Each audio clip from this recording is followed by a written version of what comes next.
The story follows the life of Kyron during 3 different time periods of his life.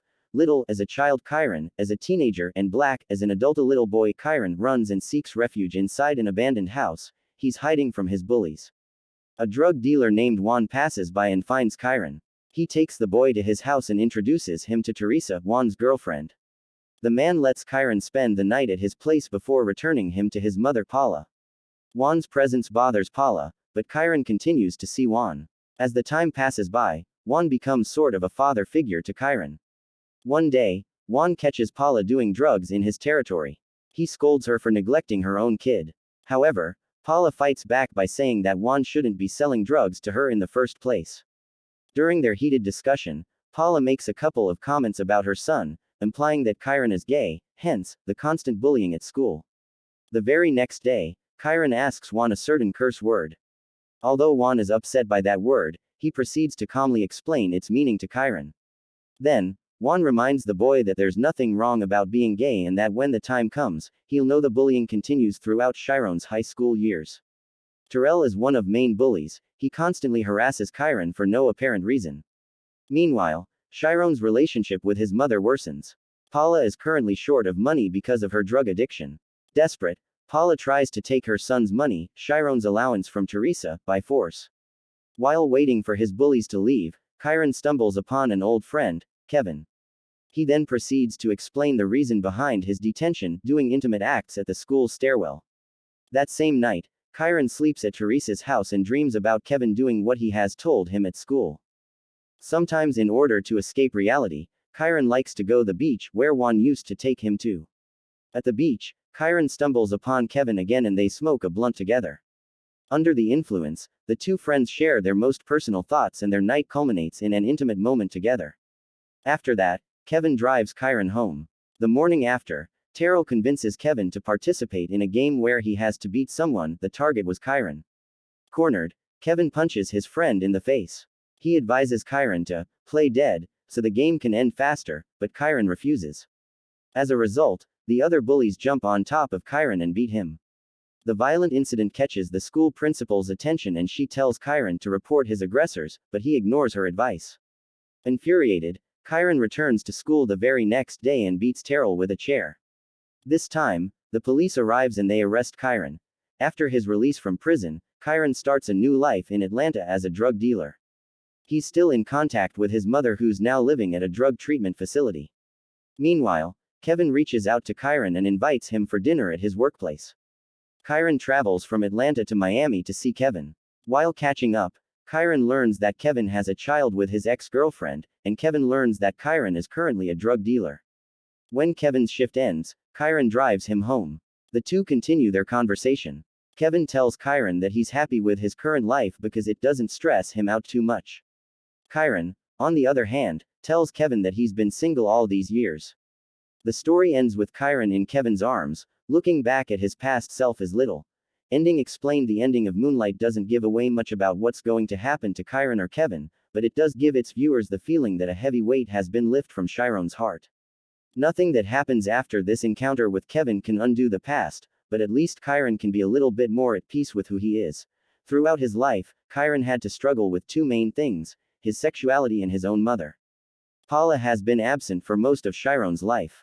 Although the woman was physically there, she was never emotionally available for Kyron, which made him resent her for many years. Ironically, Juan, a complete stranger, and far from being a law-abiding citizen, was actually the one who prevented Kyron from having a way worse childhood. Actually, Juan and Teresa were the only real parents that Kyron has ever known. What about Kevin? Who is he to Kyron? A friend, a lover, someone who genuinely cared about him. If Kyron really mattered to Kevin, then why did he beat him? Peer pressure and also the fear that Terrell might bully him too. During that scene, Kevin did tell Kyron to stop resisting so the whole ordeal could end quicker. However, Kyron was already fed up with all of it, hence, his insistence in getting up after falling down. It was an accumulation of many feelings that led to all that anger in Kyron. At that moment, Terrell represented everything that Kyron hated: oppression. As an adult, Kevin realized that he could have done better and spare Kyron from all that violence. However, like many, Kevin was also afraid of bullies. That's why he went along with that stupid game.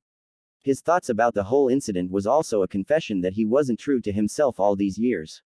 The same goes for Chiron. His current lifestyle and image are just a facade. Adult Chiron is not a mean thug, drug dealer, he's just playing the role so others can leave him alone. No one taught Chiron how to do better, so he just does what he knows. In a way, both Kevin and Chiron have not been able to be their true selves when they were younger. Nonetheless, as adults, both are somehow trying to make amends. Chiron always lets his guard down with Kevin, because just like Juan and Teresa, he doesn't try to judge him. When Chiron admitted that he hasn't been intimate with anyone ever since his night with Kevin, this man did not hesitate to hold Chiron in his arms.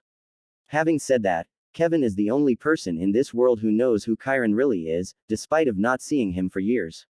Paula, Juan and Teresa knew about Chiron's sexuality, but they have no idea how much he has endured all these years, not being able to come out as a gay man and not being able to experience love. The ending scene shows that Chiron has accepted who he really is. The little boy is no longer afraid or running away from bullies. The beach plays an important part in Chiron's memories for two main reasons, Juan and Kevin. When Chiron was little, Juan used to take him to the beach and teach him how to swim. So the beach is sort of a safe place in Chiron's mind.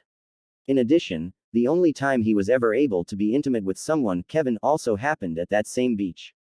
Final thoughts. So does Moonlight deserve all the hype and accolades? I believe it does. The film has a very simple storyline. It follows Chiron as a child, as a teenager and then as an adult. There are no crazy plot twists in Moonlight. Having said that, what makes Moonlight memorable? The characters.